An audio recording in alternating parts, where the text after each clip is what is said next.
ഇന്ത്യയിലെ പല മുസ്ലിം പള്ളികളുടെ മേലും ദർഗകളുടെ മേലും അവകാശവാദം ഉന്നയിച്ച ഹിന്ദുത്വവാദികൾ ഇപ്പോൾ വന്നിരിക്കുന്നത് അജ്മീർ ദർഗയിലേക്കാണ്. ദക്ഷിണേന്ത്യയിലെ പ്രമുഖ സൂഫി വര്യൻ ഖാജ മൊയ്നുദ്ദീൻ ചിസ്തിയുടെ ഭൗതികദേഹം അടക്കം ചെയ്ത അജ്മീറിലെ ദർഗ ഷെരീഫിന് മേലും അവകാശവാദം ഉന്നയിച്ചിരിക്കുകയാണ്. ഖാജ മൊയ്നുദ്ദീൻ ചിസ്തിയുടെ മക്ബർ സ്ഥിതി ചെയ്യുന്ന ദർഗയ്ക്ക് താഴെ ശിവക്ഷേത്രമുണ്ടെന്നും അത് തകർത്താണ് ദർഗ സ്ഥാപിച്ചതെന്നും ചൂണ്ടിക്കാട്ടി തീവ്ര ഹിന്ദുത്വ സംഘടനയായ ഹിന്ദുസേന നൽകിയ ഹർജിയിൽ കോടതി വാദം കേൾക്കും. ഇത് പ്രകാരം അജ്മീർ കോടതി ജഡ്ജി മൻമോഹൻ സിംഗ് ചാണ്ഡെ പുരാവസ്തു വകുപ്പിനും കേന്ദ്ര ന്യൂനപക്ഷ കാര്യ മന്ത്രാലയത്തിനും നോട്ടീസ് അയച്ചു. പ്രതികരണം അറിയിക്കാൻ ദർഗ കമ്മിറ്റിക്കും നിർദ്ദേശമുണ്ട്.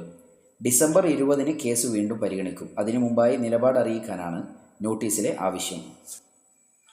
ദർഗയുടെ പേര് ഭഗവാൻ ശ്രീ സങ്കടമോചന മഹാദേവ വിരാജ്മാൻ ക്ഷേത്രം എന്നാക്കി മാറ്റണമെന്നും ഹർജിക്കാർ ആവശ്യപ്പെട്ടു.